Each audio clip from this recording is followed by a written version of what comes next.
Right, hi folks, it's Wednesday night, it's 7:30. That means it's Kingdom Comics Live.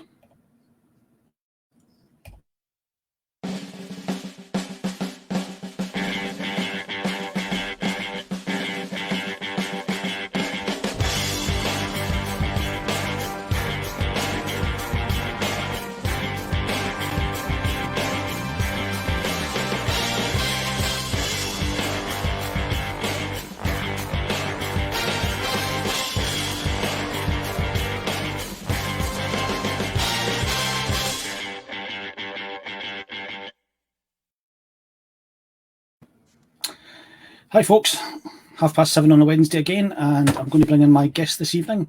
It's Robert Allan. A lot of you'll know him from the shop. He's the Godfather of Competitive Gaming in Fife, and I'm sure he's going to be a great guest. Welcome, Thank you very Robert. much. By the way, I forgot to say, that intro is really good. I like it. Yeah, the only thing I didn't like about it is the Adobe Spark at the end. If I was any better at editing, I'd be putting it into an editing software and just chopping that end bit off. And I'll get around to that at some point. I'm spending all my time at the moment working on this OBS software for streaming and things like this. Mastering it takes a bit to get used to. Yeah, but yeah, and I've got some DRM free, no DRM, yeah, data right free music from my website and did all the things myself. So, yeah, self-taught. It's good, eh? And I find it really rewarding because because obviously I spent a lot of time streaming stuff, particularly over the last year. But I had to learn a lot of it myself. I was like, right, okay, how does this work? Yeah, YouTube is my friend, obviously. Is it Streamlabs you use? 100%. Well, I started with XSplit at first, so when we were first streaming stuff, and then that charges you for stuff. So someone eventually convinced me to go to Streamlabs, which is what I use for my personal stuff because it's got all my overlays in it. But then I use OBS Studio for all my professional stuff, so like Esports Scotland and all that, because I can set different profiles. So they're preloaded with their details, and I can leave those in. They have plugins that work better with the rest of the team. Yeah. So Streamlabs for me, OBS for all the rest. OBS is excellent. I use OBS for if I'm recording something, because for bringing in images and for bringing in things like that. OBS is absolutely brilliant. Oh yeah. I make the videos and things like that for that, and then StreamYard at the moment for streaming, because I haven't been able to work out what there is ways of bringing into OBS, bringing in somebody else. You have to use something like Zoom or Skype externally to do it. And then capture the screen, which is just... But I'm sure nobody cares. People are talk about comics, and these guys are just technical details about software. Well, we talk about comics. I know that you're into not just comics. You're into all the same things as me. You're into comics. You're into games, role play games, computer games. We've obviously got a lot of crossover. The type of games we play aren't exactly the same in many instances, because I'm not a big fighter fan. But we'll get on to the we love our RPGs. We do love our RPGs. So we'll get on to the fighting in a bit. But I'll ask you the same questions as I normally ask people. Comics, what brought you to comics? What was your gateway comic, and how did you get into comics? So, I am when I was growing up, we had a car boot sale just kind of around the corner from my grand's. So we would just go in, and it was annuals at first. So I didn't start with Marvel or DC. It was what were they called now? Trying to remember the names for them, but there was boys and girls ones. And I would read any. I didn't really I wasn't fussed whether it was a boy or a girl. Victor or Judy. Yeah, stuff like that. So it was football guys on the cover, or just a picture of a girl in her team dramas on the others. Yeah. And I would just consume any and all those. So and Commandos as well, just anything like that. But it wasn't until I saw the X-Men and Spider-Man cartoon series for the 90s that I kind of was okay, what are these? And then that kind of got me looking into reading quote unquote proper comics, American ones. And there's it's still there. There's a little shop around just a few streets away from me.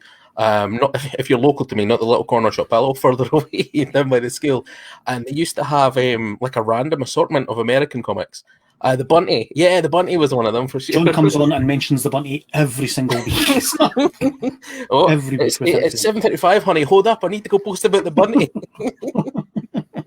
But yeah, so they had all these random comics, and it was my first introduction to a proper Superman comic. It was Superman Transformed, and it was a glow in the dark cover, and I bought it because his S glowed, and I had no idea what was going on. And then I was kind of for there. I just kind of like started tumbling in, picking them up where I could. The local library was a really good source for stuff. So that good really graphic novels and stuff like that. So. Exactly. That was really like, because I didn't have a lot of, well, I had some money. It was mostly going on video games, but there also wasn't, it was not easy to get them in Fife. Like basically until like, there was one before you guys, Kingdom of Adventure was there before. Kingdom of Adventure came first, and that was where I was first getting monthlies. And then yourself came along, and then that's where I've been getting them ever since. So it's been a godsend. But before that, it was like hunting them out online. I grew up in Musselburgh, which is sort of a similar distance out from Edinburgh than that sort of Dunfermline is. And it was exactly the same. You couldn't get, in my part of the world, you couldn't get American comics or something like that. You had to go into Edinburgh to Forbidden, it wasn't Forbidden Planet, it was a science fiction bookshop at the time. Mm-hmm. To get these sort of things, they just weren't available. Yeah, I remember bussing a couple of times. At one point, I went through to, I remember going to Glasgow. I was talking about I remember hitting the Forbidden Planet in Glasgow and picking up the first 2 volumes of Amalgam. You remember the Amalgam ones? I do, yeah. That I spun off the Marvel versus DC, which was a massive event. I've still got the trade for that, and I've had many of the Amalgam comics. It's so wild. I feel like I came into like American comics from like the back door. So like I was reading like Lobo and Green Lantern and stuff, but like I really wanted to be reading Batman and Superman, but weirdly they were more harder to get. So like it was all the old, like the reading a lot of the Flash and stuff like that. Like it's bizarre. Just weird accessibility stuff. As I think, like say the Batman and it was all to do what was more popular. So the Batman was hugely popular at the time. At the time, DC weren't going too crazy, so there was only 2 Batman titles. It would have been easier to read about Lobo or like that. It's completely flipped on that now. Like Lobo is very sought after for most of his single titles, and Batman ones are 10 a penny. So it's funny you mentioned that. Somewhere in this collection, I have Lobo's Guide to Women, and it is the dumbest thing. It's just Lobo hitting on women and then just getting like rebuffed in the most ridiculous ways, and it's so bad. It kind of like. I didn't use it. It wasn't like a guide, but it was more like a what not to do. It's like, right, okay, I probably won't try and be hyper masculine and try and fight people because Lobo got his nuts chopped off for that, and I don't want that happening to me. But yeah, he would have gone back though because it was Lobo. Well, exactly. Yeah, he always healed, which was cool. He was like, I could see why he was awesome, but he was this man being comically bad at things, and I'm like, I'm an impressionable teen, so that's fine. I won't do these things. But yeah, that was kind of the weird one that popped up. Oh. Paul's sharing the screenshot page. Not sure who Paul is, but thanks very much, Paul. Paul runs Pixel Planet Gaming over in Leven. I was about to call it, what was his old one as well? We had the old name for it, but he changed it, and that always popped in my head. But no, Paul's really good. We do a lot of game stuff with him. Mostly I come to you, pester you for comics, and then I go to him and pester him for video games. And then I come home and pester the wife, because what else are you going to do in lockdown? There's absolutely nothing else to do. I try and keep her away from her. I'm surprised she hasn't killed me the amount of time that I've had to spend here. Yes, it's a rough one. This is a wee cupboard, basically, that I live in, where I'm allowed to keep my books and my does that mean I can call you Andy Peters? Have you got a wee puppet somewhere? Aye, it's a puppet. I've got a puppet somewhere. I think I could make a puppet. I've got some kids. There you go, eh? Aye. So that was the type of thing that got you into comics, and then you became a big collector. I'm sure you've got a massive collection these days. I know you read an awful lot. I'm more selective, mostly due to space. But I just can't quite make that jump to digital. Like I've tried. My manga collection's digital now, but that's because Shonen Jump's app is £2, no, £1.67 a month, and I get to read 100 chapters a day, which is insane, and it's day and date. No other comic service matches that. Oh no, it's ridiculous, and obviously the thing about manga as well is that they've been going on for so long now that some of these books have got 80, 90, 100. I think I've seen 130 books. Well, they have all 1,000 chapters of One Piece. So you can read that 100 chapters a day. I don't recommend it because I've tried 5 times now and I just can't get in there. Yeah. So sorry to all you One Piece fans out there, but I've tried. I can't get in it. You know, mangas are not exactly my sort of thing. I like certain mangas, certain animes. I want to. I love the aesthetics of it. But I just can't get over. It's difficult to describe, especially as somebody who's an avowed comic fan. But there's a sort of immaturity to a lot of that. You know, 100%. A lot of the stuff that comes over to us, like that we get, is mostly from shonen, which is like for younger people, particularly younger boys. So like 10 to 14 sort of thing. It's Dragon Ball and all that, these things, and they were popular when I was roughly that age. So they've carried on. But yeah, if you want to read more mature stuff, you really do go hunting for it, which, you know, I mean, it's awkward. Like yourself, like me, if you read a lot of DC, it's always been traditionally more mature stories, even when you're dealing with the plastic and stuff like that. But it's a lot easier to be like, right, I know Batman's going to deal with serial killers and shit, so and an earthquake, so I can go deal with that. It's fine. Well, actually, I was talking to Grant last week about DC books, and we were talking about the death of not Plastic Elastic, the elongated man, Ralph Dibny's wife, and stuff like this, and how that was dealt with. And you know, DC's always dealt with that very mature themes. We went into that at length last week, so nothing of that. But yeah, I know what you mean. I tend to read slightly more mature stuff. I didn't read a lot of Marvel and DC, to be honest with you. It's mostly Image and Boom and things like that I'm reading. One of the things I like about smaller presses, like I say smaller when it comes to Image, but they'll normally give you a limited run.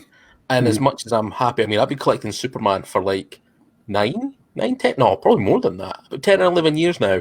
And like, as much as I enjoy Superman, it's like, you know, what's your favorite season of Coronation Street? You know what I mean? So I get that because it's good, but no, Image, you can go in and it'll be like, right, okay, here's 75 years as well of Superman. You know, the stories coming up with new and original stories is really difficult for a character after that length of time. Most everything's been done before, but yeah, Image will give you a 6-issue run of something that you've never come across before. It's brilliant. That's why, you know, I do another pod on a Thursday called The Brewgooders, where we talk about beer and comics, and I talk about what's new in comics this week. That's kind of my thing. And every week there's the new Image #1, as Image are trying to recapture that, you know, the lightning in a bottle that they got with Walking Dead. Try to get the next big thing. So they put out #1s just about every week, which is great. You can try their new stories out. The benefit you own in a comic shop, obviously, is I can get them, read them, and then put them back on the shelf if I didn't want them. So. I do, right? That's the executive benefit right there. Yeah. So, aye. So, what about favourites? I mean, who's your favourites? What's your titles? So, I mean, like, if we're talking all-time favourites, it's probably going to be, I think Grant Morrison's run on X-Men's up there. That was like the first time that I went out of my way to pick up a collection. It's interesting. New X-Men. Grant Morrison's run, but they're usually talking about Batman rather than X-Men, you know. No, I get it. But like he comes in and he's just like, right, okay, here's Cassandra Cain or Nova or whatever her name is. Like this, here's Charles's like psychic twin from birth that's out to get revenge, and you've got like a crazy nano sentinels, and like Laura really enjoys it as well. So that's one thing. Like my wife enjoying it makes it more special for me because she's not a big comic fan. But she really liked Beak. Okay. So like just oddball characters like that, and exactly, the Morrison X one's great. So yeah, that's probably one of the first ones, like a full smart like X-Men one that I collected. I mean, I'd read stuff before. I know I try not to talk about being a filthy pirate, but before I had a proper comic shop, I did download a bunch, and I'd read a ton of X-Men up to like the mid-thousands. So I just spent all of my teenage years like engorging on it. But it was Morrison's run. I think it was enriched by reading previous stuff, but it just Morrison stuff always comes up. It's like I think if I couldn't sit on whenever I think of best comics, I go New X-Men, All-Star Superman over the shoulder. It was there, right? It's Superman popping up. He's a massively talented writer. I get into trouble all the time for this because it seems like there's a few people that I know who are massive fans of Grant Morrison's, and I kind of talk him down a wee bit. Just because I always say he's much better at writing other people's characters, which are already 100%. I was just thinking that as you were saying. Anything he's created himself. You know, I like Sounding invisible. That's a pile of trash. You've got that here first. That's on video. That's fair enough, man. I've said much the same thing. It was his attempt to do, you know, Sandman or you know, something. It was his attempt to be Neil Gaiman or Alan Moore. Yeah. And it didn't work. But when you give him established characters, and again, I've said this a few times, he did a run which you'll probably have read. And I think it was a 12-issue run called Seven Soldiers of Victory. Yep. Where all 7 stories took place at the same time, but none of them met each other till like the last 4 pages, the last half dozen panels was when you saw where the whole story came together. And it was some of the most genius writing. He's next level, but like you say, he shines when he has got some limits.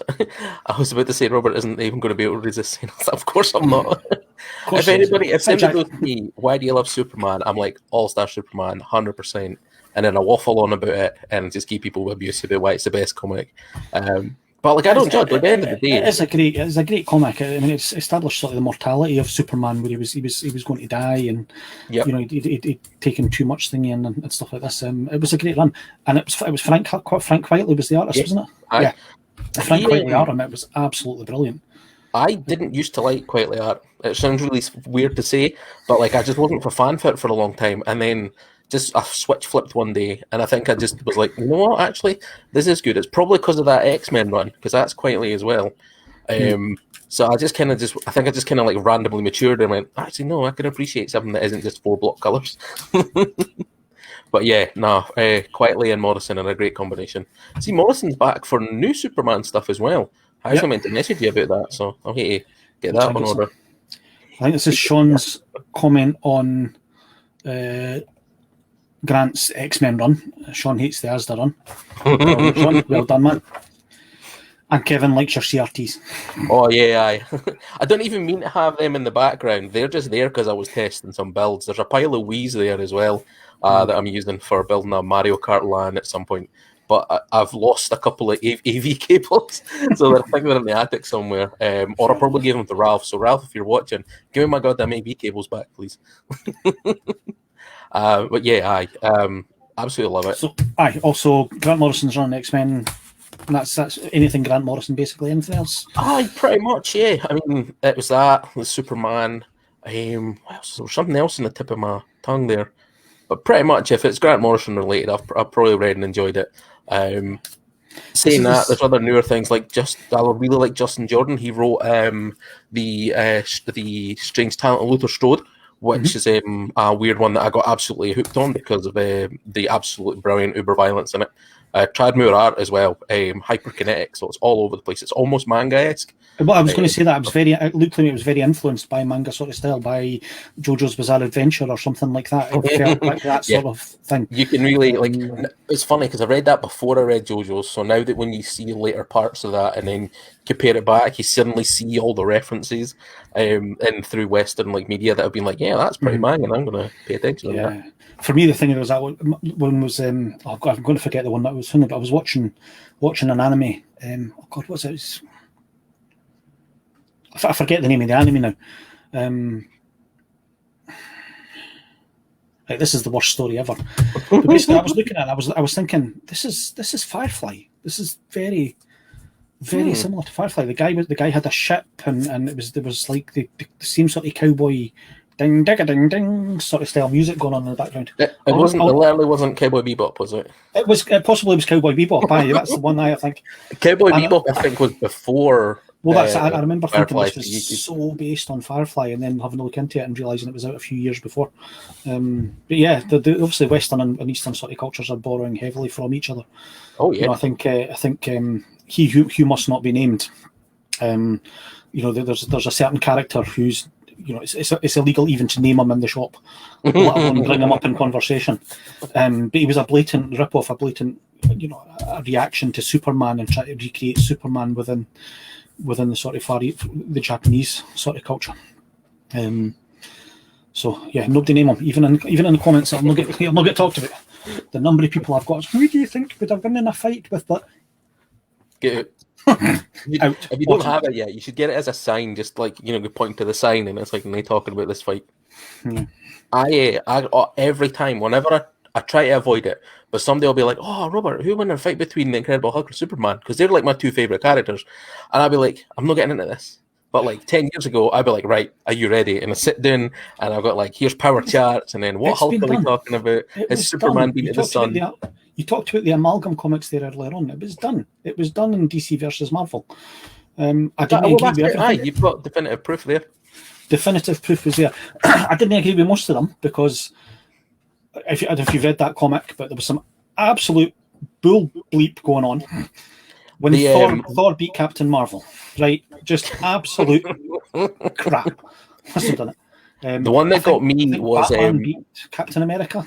Yeah, that was a good fight though, because I liked that. But yeah, I mean, you knew Batman was going to win because he's Batman in the 90s.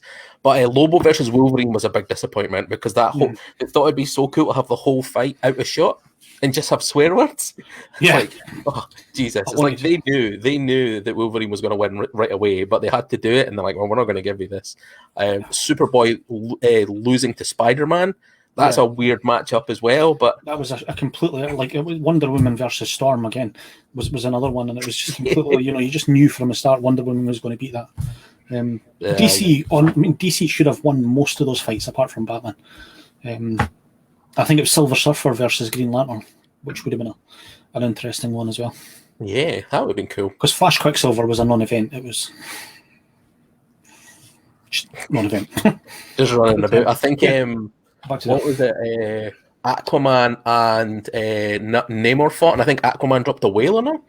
I have seen a new Fireteam game. I've not seen it, or I've seen little bits of gameplay of it yet, but I've not seen any gameplay for it yet. But I'm holding off because it's one of those ones where I think a few people are like, "Well, we got burned by the Colonial Marines." But then Isolation was really good. But Isolation was like a spooky first-person horror game. So I've not even played that because I can't cope with an alien that could pop out anywhere. But yeah, I'm hoping that the new Fireteam will be good. It looks decent, I think so. That's what you're saying about the Killing Joke. Yeah, I mean, it's an absolute classic here. It's just, yeah. There's a reason they just keep constantly referencing it. Yeah. Mostly just so DC can stick a knife on Alan Moore again. Like, you're never getting any of your stuff back. You're not getting any money. What's that? You've even more Watchmen comics. Oh no!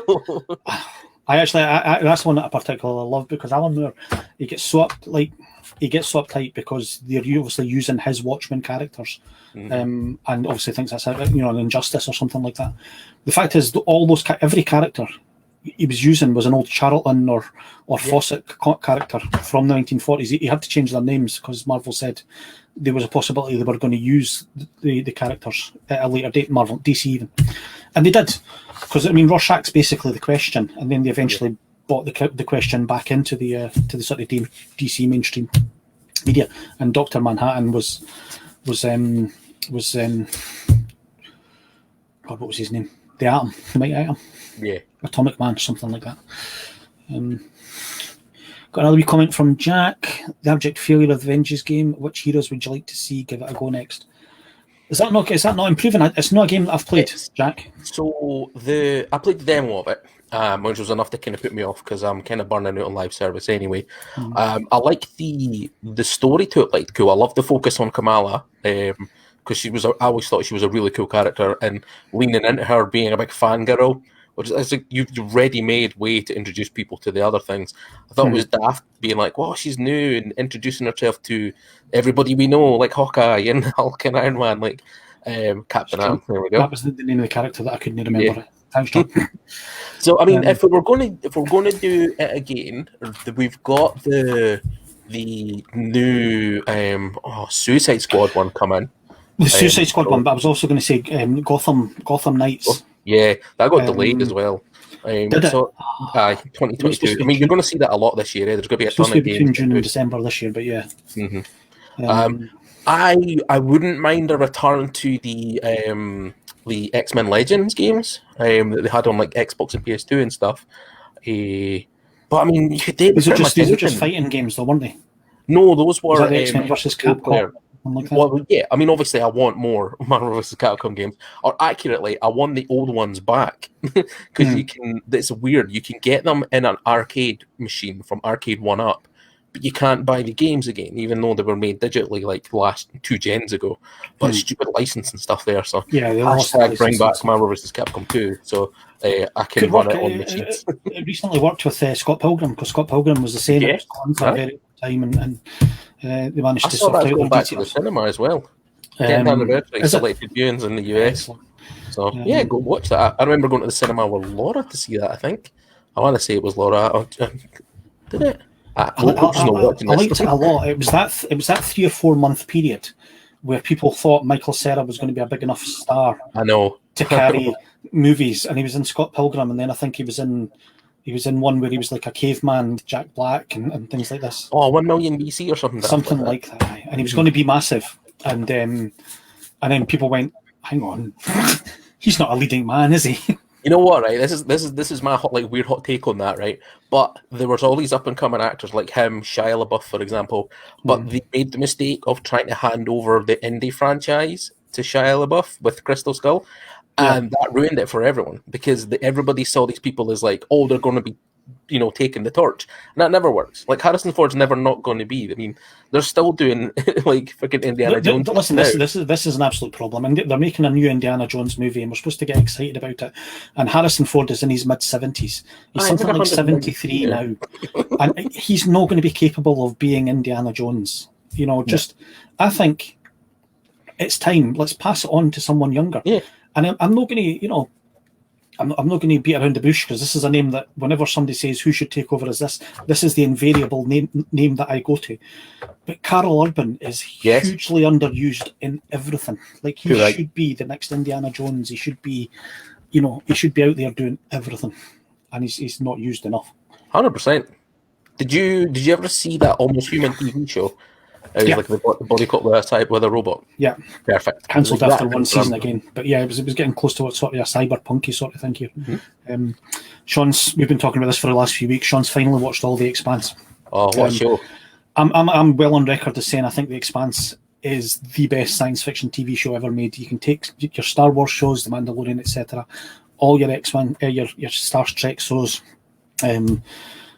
Firefly, Battlestar Galactica, which is very, very good as well. But The Expanse is. I think if you're like I can't remember the right term for it, but if you're like a hard sci-fi fan, like if you like them where they make their physics make sense, like what I mean. I've read all the books with it as well, Ian, as well as that. It's the best cast show, I think, on TV. There's a couple of standouts, and it's not even the main characters. It's Wes Chatham as Amos, is the absolute star. And Shori Agdashlu as Christian Avasarala is just the most badass character in fucking TV. She's absolutely phenomenal. There's some comments here. Carl Bullen's amazing. His McCoy in Star Trek. Yeah, I am. I don't want to get started on my complaints about those Star Trek movies again, but one thing they didn't get wrong was the casting. I thought the cast was great. I just thought the story and the effects and everything else was shit. I thought the casting was good, apart from, and again, I'm a massive fan, but Simon Pegg as Scotty, just they could have done much better there. Across the board, we're only allowed one almost Scottish English actor, and that's the thing. You think they would have broken the things and actually gone for a Scotsman to play the role? There's surely some Scotsmen that they could have got in to play the part. Ewan McGregor or Ewan Bremner even. Ewan Bremner's not doing very much. He'd be able to do it. Hundreds, but Hundreds. I think we're just not ready to replace Sean Connery. That's it. Once he goes, then the quickening happens, and we can get another established Scottish actor in there. Well, that's possibly. Well, obviously he did. He went a few months ago. So, and that I'll tell you this, right? He died, and then a few months later, Ewan McGregor's coming back to be Obi-Wan. I'm not saying it's like passing the torch thing, but there was definitely a transfer of power there. Definitely. I know they've been talking for a while there about remaking Highlander, which I think is an absolute disgrace. It still stands up. It's not necessary. Find something new to do. They can only remake it if they only do the second one where they do all the weird sci-fi bullshit. Because that is so the planet Zeist or something like that. Yeah, no. We're all immortal prisoners, and we have to fight to the death. This is one of these things that never happened. I have conversations sometimes. I say to people, it's a shame they only ever made one Highlander movie, 2 Godfather movies, 3 Star Wars movies. If only they'd made more things there, that it would have been so good. But it's just a shame, They just Dragonheart 2 with Carl Urban. Was he in the first one? Oh no, wait! I didn't know. Was that not the first one? No, Sean Connery as the dragon. Sean Connery as the dragon. I'll watch Carl Urban as the dragon. I'm up for that. I'll watch Carl Urban do anything. Pretty much.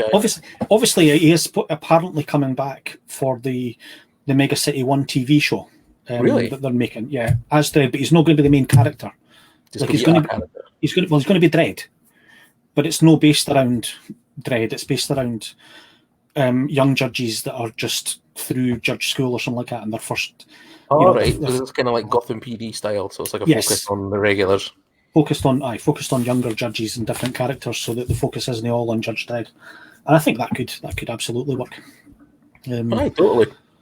So hopefully he's coming back for that. Yeah. That's about halfway in. So obviously we've already sort of dipped our toes into it again. Done a bit of TV. We'll come back to movies now a little off.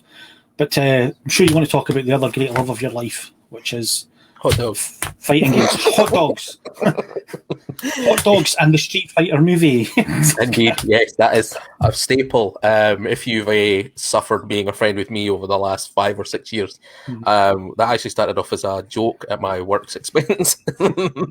But yeah, no, video games, absolutely unapologetically mad for video games. I play as many as I can when I can. I try not to. I've got preferences. I definitely love fighting games. That's been my big passion. It's helped propel a lot of the, say, professional stuff that I've done. Like it's helped me get into esports. It's helped me get into streaming production, hardware setting up, and also got me into playing more fighting games as well, obviously. But yeah, it's a big passion, probably more so than it probably should at times. Like as I say, when I've got a big pile of CRTs in the back room covered in old Wiis for dumb experiments that me and maybe 2 other people might play. But the thing is, I enjoy learning these things and putting unusual stuff together. It's the technical side to it, and there are many worse hobbies. There are many hobbies which would cost you more money and have less sort of thingy about it. So playing older games and stuff like this. I'm with you there. I mean, I've been tempted for about the last 3 or 4 months. I'm getting a new shed, which is I'm going on a segue here, but I didn't have enough room to build the thing that I want in my shed, because I do a bit of woodworking and work and stuff like this, and I want to build my own arcade cabinet, probably a countertop. Oh, nice. With a pie, and you talked earlier on there about you can obviously with the pie you can get all of these games from back in the days. See, if you'd mentioned this to me, like, say, 3 months ago, I would have been like, yep, pie, absolutely best, 100% get it. But Douglas introduced me to the Mister project, which is kind of like pie. It's a single board computer, but it uses FPGA, which is like field programmable something array. But effectively, what they basically do is they use the chip on it to accurately recreate arcade and video game hardware. So from a if you're fussy like me, like I'm fussy about performance, so the games have to run like they're supposed to, the correct frame rate, and that's why I use CRTs instead of plugging in old tellies. But the Mister accurately recreates the hardware as they've like decompiled it. So when you play, say, Street Fighter Alpha 2 on it, which only just kind of came out, you're playing it as if it was in the arcade, and you can hook it up to a CRT monitor or put it in your arcade machine. Cost-wise, though, I'd definitely say a Pi is still the best option. You get a Raspberry Pi for like 60 quid. Yeah. It's like yay big, keep foot camera thing. And you plug it in and it runs and it'll work. And if you're looking for a casual, something to have on when you've got the mates around, it is banging. That's kind of what I was looking for, was to play the original run Star Wars games, to play Space Harrier, to play R-Type and things like that. If you're doing that, get yourself like a proper flight stick. Because I got a chance to play Space Harrier like on a big deluxe cabinet at Play Expo a couple of years back, and like I can't play it regularly now. Like I need that flight stick for the foot, and I need the chair that rocks around. So I have to convince Laura to come in and just shake me about while I'm playing. This was the worst thing that happened in computers. Was back when I had my very first computer. It was a Commodore 64, and this was back in about 1982 or 83. And every computer at the time had like a flight stick, had a proper joystick which you would use, which had buttons on the front of it and stuff like this. And then they were gradually phased out. They became smaller and just sticks with buttons at the side. And then it was like, no, we can do everything with a mouse. And before you know it, nobody has flight sticks and things like this. So, and now it's like, my brother's got a flight stick, but then he plays X-Plane. So he's got the full rig for doing these things. It's only for high-end proper simulators. It was like anybody and their granny could get it at first, and then they kind of became specialists. And now, once they've gained that, they can just go wild. Like we were looking at doing sim racing for a little while through Esports Scotland, but the physical offline setups were so expensive. You're talking like $3-4 each. And standard is to have 8 places in a race. So you're looking at like $8-9 grand on like full chairs with machines and that, and then you've still got to put computers in them. I think if we're looking at that, we'll be trying to find a sponsor for it. Yeah, definitely. But yeah, it's crazy, but it's immersive, and it is like a lot of fun. People who, if you do have the money and you enjoy it, like you get the reward from it. Sorry, I moved away from the comments there, and they're getting away from me. I'll do a couple of comments. The Street Fighter movie is horrible. I took a young lady on a date to see that film. I can only assume it didn't go well, John. I don't know if was it the movie or was it you? Yeah, no, there's more to this story. That I'm like, well, the Street Fighter movie is obviously amazing, so clearly the date didn't go well, and he's just blamed it on there. Shredder's revenge. I'm not sure what Sean's thing is. We're not just talking about movies now, but Sean, Andrew, make a gaming table that supports a TV for RPG gaming. I've looked into doing this in the shop as well, because I've got the flat tables, and I've got a 42-inch TV there, which was actually given to me by Sean himself. And for a couple of years, I've been meaning to dig a hole into it, put it underneath, and have it be used for Dungeons and Dragons. Yeah, I considered that as a build in here, but again, I didn't have the space for it. But you can, I was the other day I saw, I don't know if you've seen them, a cocktail style arcade setup where it's people across from each other, and then it splits the game on 2 screens. So you have a screen each, and I was like, oh, that's brilliant. That's cool. You could just plonk that down on the table, and that's a 2-player setup right away. Awesome. You used to have them in pubs when I was very much younger. It was usually just Pong and things like this. But you can get just the normal shape of it, like that in itself will drag people's eye. Anything that isn't just 2 seats. All-Star Superman, hot dogs, and a Space Harrier. 1 out of 3 ain't bad. It's not. Space Harrier is brilliant. Hot dogs are, anybody who doesn't love a bit of mystery. Like if someone doesn't like hot dogs, that doesn't matter. I'm so far past preferences on that. Hot dogs are just sublime. I hardly even taste the hot dog. By the time I put mayonnaise on the bun, then the hot dog, then the onions, mustard, and ketchup. That's it. It's a taste explosion. Yeah, and it's unique. You can change a hot dog to suit pretty much anything you like, unless you don't like meat. In which case, you could probably get a corn dog or something. But that's still a hot dog. I tried not vegetarianism, but not veganism either. But I tried I was doing the thing where I was only eating meat twice a week, right, or 3 times a week for ecological reasons, and. Those vegetarian sausages are rank rotten. Nah, they really are. They're absolutely disgusting. Flexitarian, it was called. Flexitarianism. Avoid meat for 5 days. Didn't work out for me. I'm back on the meat again. Yes, I was the same. We were Laura and I were looking at it again from the ecological side. I've been working my way up to try and eating like bugs and stuff, because I'm like, well, I still need protein, and I'm thinking, well, if we lose cows in the post-apocalypse, we're always going to have bugs, so may as well get used to them now. I'll be honest with you here, right? This isn't even in the post-apocalypse. This is coming in 20 or 30 years. Because of how many people are on the planet, without we need to get too serious, but the population density is getting such that we won't be producing enough meat. So meat's going to become, a something for a Sunday or something like a special occasion, like it was for working class people back in the 18th and 19th centuries. And that protein's going to come from bugs, because they can. You can get there's like farms in Ireland for it already. Because I tried to convince Laura to let me invest in them. She's like, why do I invest in Bug Farm? I'm like, because we're going to be eating bugs. It's the future, man. It's the future, definitely. Too expensive for my blood now, though. Unfortunately, I'm not much of an investor. That's a technical thing because they can you can put them in a field that you would have in 12 cows in, but they can have them layered. Yep. 80, 100 feet up. Thousands Honestly, of them. guys, look at it. Start learning to eat bugs, replace your meat, get them crickets in you. They might look weird, but honestly, ecologically, it's far better. And it'll be cheaper. Far better for you. So. I've talked for years at cinema, put me off them for years. I didn't understand how, John. It's not as if you could see how they were being made. Well, I suppose if you just got to sit you like the sausage, Andrew. I'm feeling that there could be an innuendo implied there. Yeah, definitely. He's got a wee crease himself there. But you know what? Every little bug snacks. It's a PlayStation game, which basically is Viva Pinata for every other food, whereas Viva Pinata was just snacks. Or if you're not over 30, it'll be Cloudy with a Chance of Meatballs, but a video game. So, where are we? 10 past, so I didn't think so. Alright, so what are you playing at the moment? So lockdown really changed my approach to video games. Fighting games have traditionally not had very good netcode, with some very notable examples like Killer Instinct, which I love to bits. But the groups, so I've got like two kind of friend groups, the Battle Lounge guys, who we used to play a lot of fighting games offline together, so there was a lot of the community-based stuff there.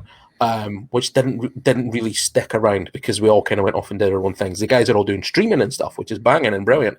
So my Xbox pals, who I wasn't spending a lot of time with, have become the more de facto social group because we all got Xboxes and we've got Game Pass. It's really easy for us to go, right, who's got X or Y installed. So we play in a ton of basically on rotation is the new Call of Duty, Golf with Your Friends.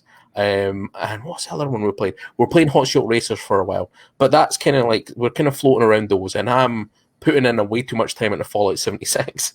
But the fighting games kind of drifted off for a wee while. But I've been changing that. I've been running events for it. Mostly there's not been many fighting ones coming out, is there? There's not been. Well, there hasn't been a new final, Injustice or. Tekken or something like that. There hasn't been a new one out for a few years now. There's still content for them. So, like Tekken 7 literally got a new character yesterday. Yeah, yesterday. So these games they're quite kind of long in the tooth, but there are new ones. We've got the new Guilty Gear Strive that was supposed to drop Friday, the end of this month, but it's been pushed back to June. Which is good because our MOT just came off and it was horrendous. So no video games this month. And then we've got King of Fighters 15. Which I think is either later this year, but maybe early next year, depending on how the times go. Things could be delayed. They've not given a date on it yet. But yeah, Strive is blowing up. It's got rollback netcode, so it ticks one of my 3 rules for a fighting game that I care about. Minimum, it needs to have rollback netcode, it needs to have proper functional lobbies, and it needs to have crossplay. And it only meets one of those. So it's you know how you get, it's going to sound really daft because it's such a silly comparison to make, but you know how you get the Bechtel test?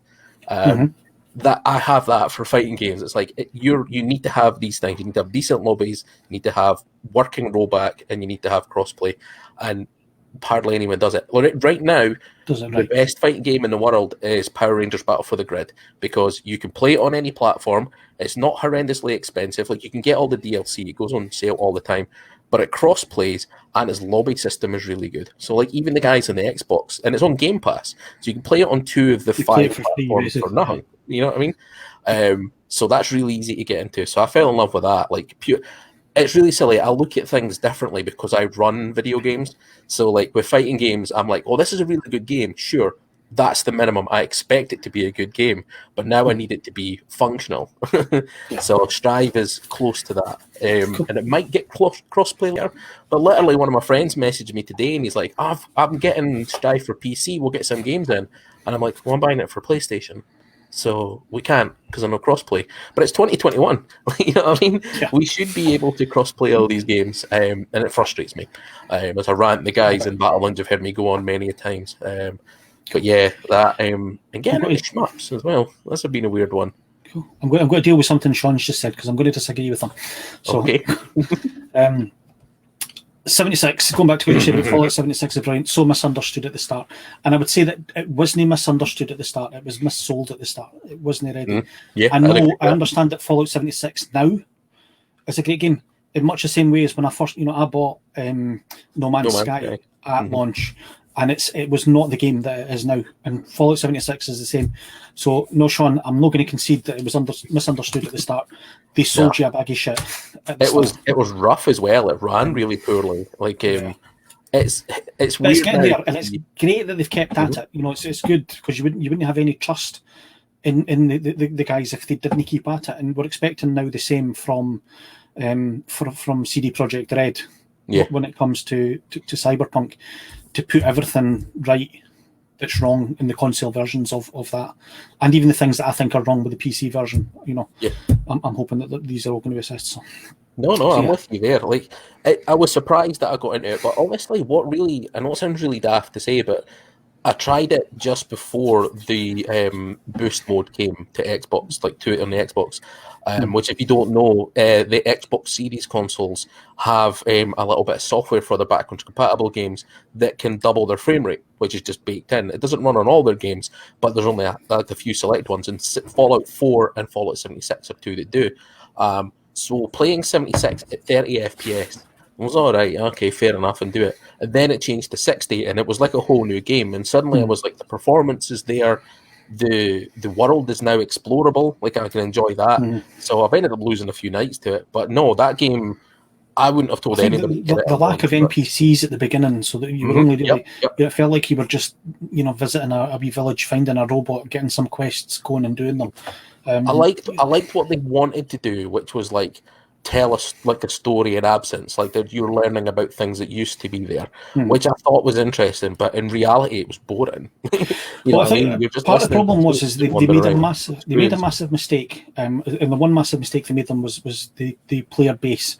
Now, their idea why there wasn't any NPCs, and I've seen a couple of videos about this and talked about it, is that they thought it would be so full of people that it wouldn't be necessary to have the NPCs. You would get some things from a robot, and then you would meet other people and tell them where you're going, and you'd all do it together and things like this. But because it never took off like that, so you never had enough, concurrent players on to make it work. It seems so mad in hindsight to be like, this is a post-apocalyptic game. You don't expect to see many people, but you don't expect to see none either. You know what I mean? Like, if the other Fallout games didn't exist, where you've got that expectation of running into like little settlements and other survivors and that.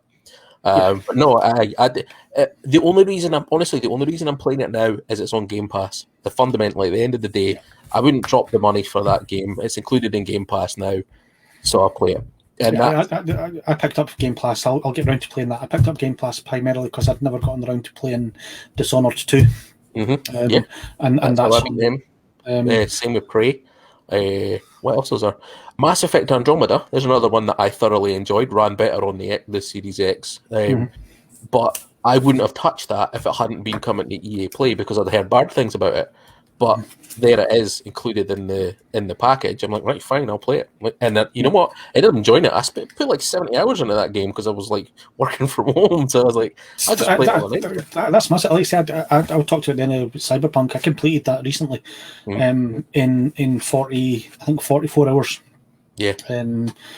Which, for a £50 game, I usually, like, if I can get, an hour per pound. Is absolutely, it's this thing like that.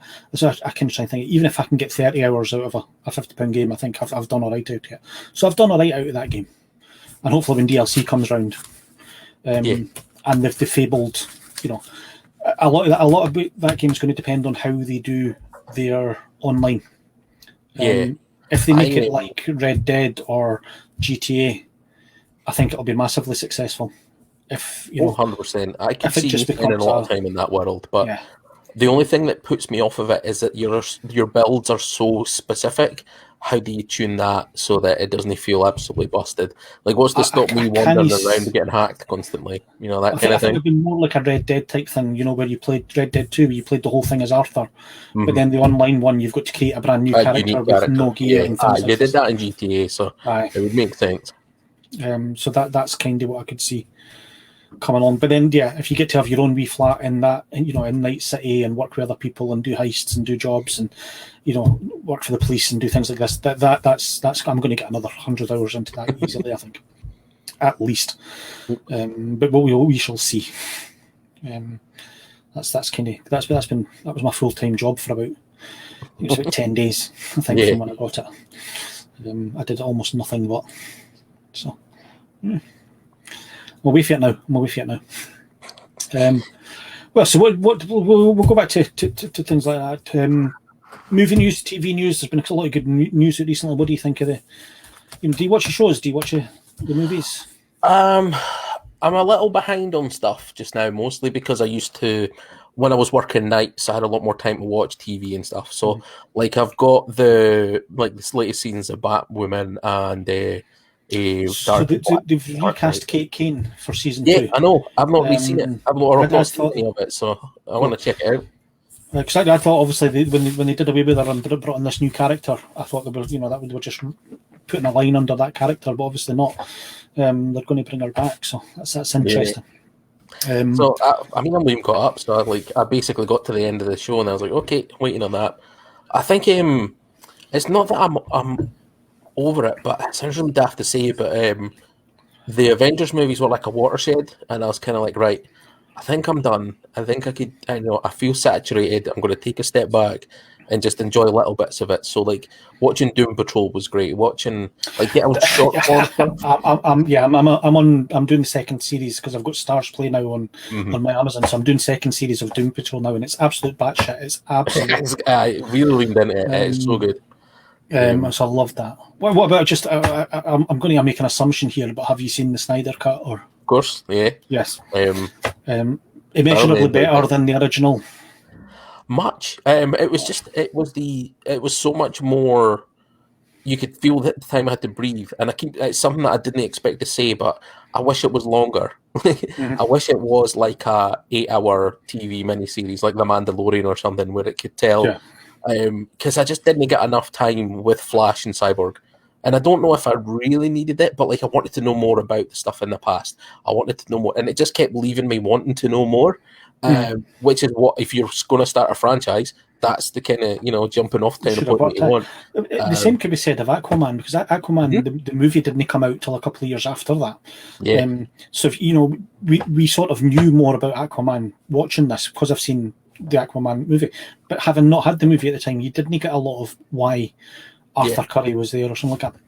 And for the after credit scene, you wouldn't have understood who Mira was if you hadn't seen Aquaman already. So that's mad. It's very cyclical now. Like, I think you can enjoy it now more because movie viewers, because there's a lot of people who love Marvel and DC movies, but they don't necessarily read the comics. So there's a lot of these things that aren't quite in there. Oh, hello, Neil. So there's a lot of references to things like, see when we're going through the nightmare scene, and I was like, that nightmare part is very reminiscent of Injustice, the game, which I'm sure everybody in our granny's played. But there's a bit where Darkseid puts his hand on Superman and he's holding a skeleton, and I thought to myself, like, that's Final Crisis. That's the bit where Batman goes to try and shoot him and he gets hit with the Omega beams, and I was like, holy shit, why are we referencing that? Which is another banger, also a Grant Morrison story. So yeah, that was cool to see. But how many people realistically who are watching the Snyder Cut are like, by the way, I fucking loved Final Crisis. What a great comic. I'm so happy to see that. Because obviously a lot of these movies are watched by people who've never read a comic and who've never, haven't have any awareness of the source material at all, including most of the people who reviewed it afterwards who had no idea of the source material, calling Darkseid blatant rip-off of Thanos and things like this. But a lot of them would have been like, when Martian Manhunter came in, who's that? I was What's that all about? When he first appeared, I was like, holy shit. Didn't expect that. Know he was in it. That was a genuine surprise, and I didn't know there was a Green Lantern in it. Not the one I was hoping for, but I since found out that we got Martian Manhunter because we couldn't get John Stewart Green Lantern. Is there plot? Snyder said that he wanted a more people of color, and he really wanted a Green Lantern, but understandably, DC isn't keen to put Green Lanterns anywhere, which is daft. So we got Martian Manhunter, which is brilliant because the actor that plays him is really good as well. I think the expectation was that there was going to be a Green Lantern in like the follow-up movies, the same way as the Justice League, the Avengers introduced new characters, and Jon Stewart was odds-on favourite to be the Green Lantern that was introduced to the last Crisis on Earth, like the crossover in the CW stuff, like that John Diggle. That's right, John Diggle's. So, that alone is reason to keep an eye on CW stuff. I love the wee sort of wee nods to the fans as well. That his brother in that show was Andy Diggle, who was a long time creator for DC. Good. The Crisis on, did they call it Crisis on Infinite Earths? I can't remember if that's what they exactly called it, but the CW crossovers have always been brilliant. Like, and that last one was, even though I don't watch most of the shows, because I find them a bit, they're a bit CW. Yeah, 100%. The crossovers are generally excellent. The last one was it had some phenomenal moments. Coming back to Smallville was a moment. Seeing Brandon Routh almost as Alex Ross, Kingdom Come Superman.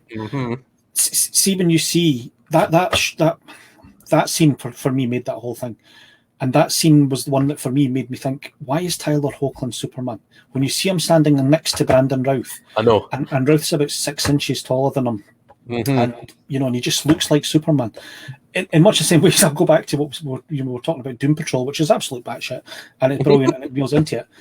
But the lad Joyvan Wade, who plays Cyborg in that show, looks like he's about 5'8", something like that. And Ray, I can't remember the name of the guy from Justice League, was such a massive, imposing figure and was brilliant as Cyborg. Yeah, that I sort of didn't take Doom Patrol Cyborg seriously because he just looks like his wee brother or something. Well, he looks like the Teen Titans Go. That's what he's like. So, but still, if you've somehow not watched Mass Effect, Sean's responding to what you said about Mass Effect. Mass Effect Legendary, obviously, is due out any time at all now. We're going to have a wee laugh at Jack McGregor now. Always. This is a let's all laugh at Jack McGregor.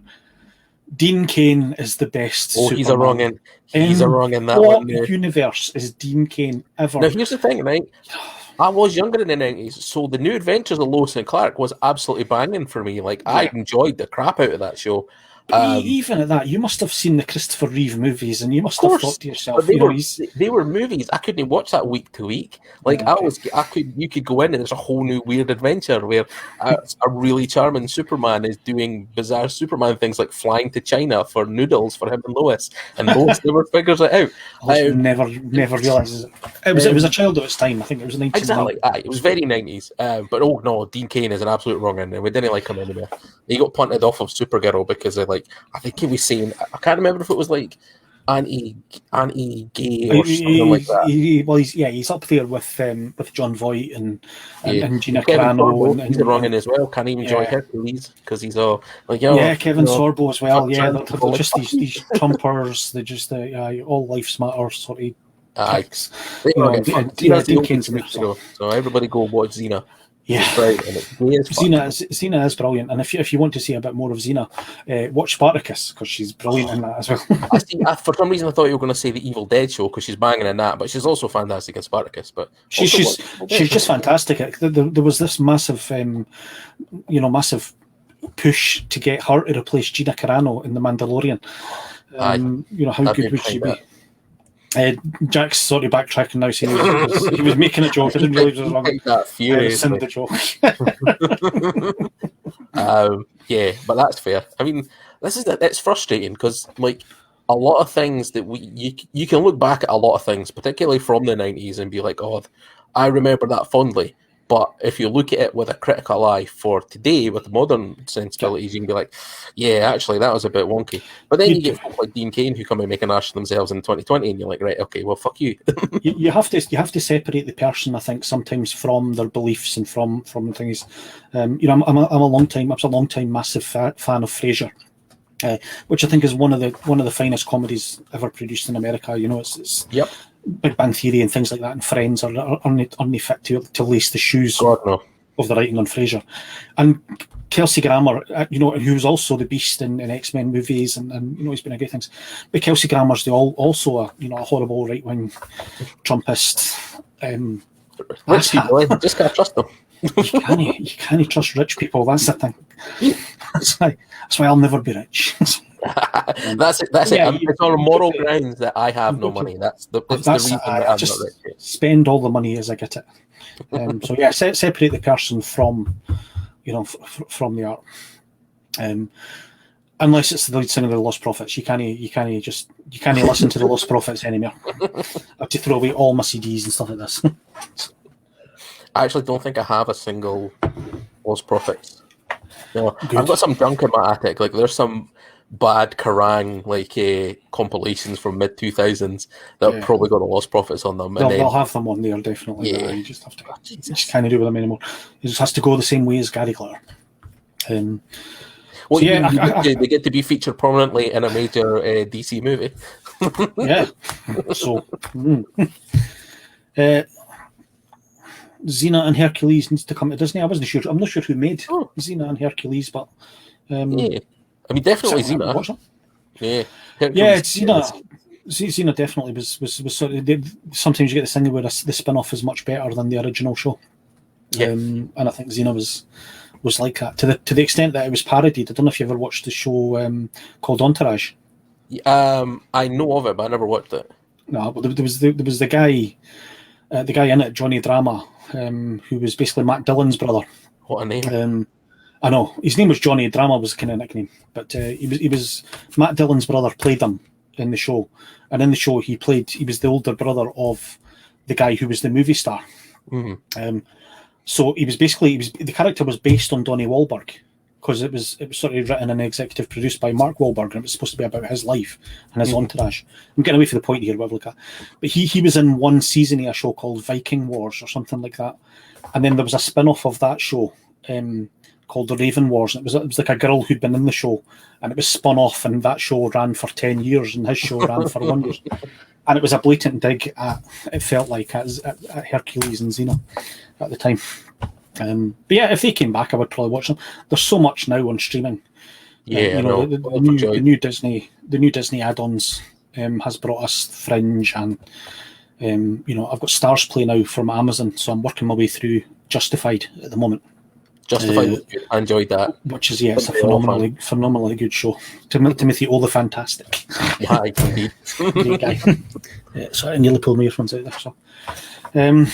So yeah, are you looking forward to anything coming up? We've got a couple of minutes left, I think, and then I've got I've got like a ton of event stuff now that the end of lockdown is appearing. Some events are beginning to pop up, so I think I've got some work down south for with the Fraggers group, who've been really good. I'd worked with them for 4TG and stuff up in Aberdeen, so I've travelled up north for that.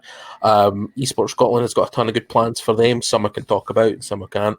SEL4 is on its way, so that'll be online this year again, because obviously esports events are still kind of the amount of numbers are still awkward to do safely. So, but yeah, that'll be an online tournament. I'm still running the occasional thing where if I can.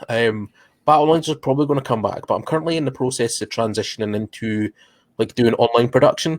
So focusing on a lot of the gear that I've got here and just making it available for other folk. So if you're thinking you want to run a tournament or you want to stream something with your pals, drop me a message. I've got a ton of experience setting these things up. And to be honest, I could probably stream it for you if I own the game.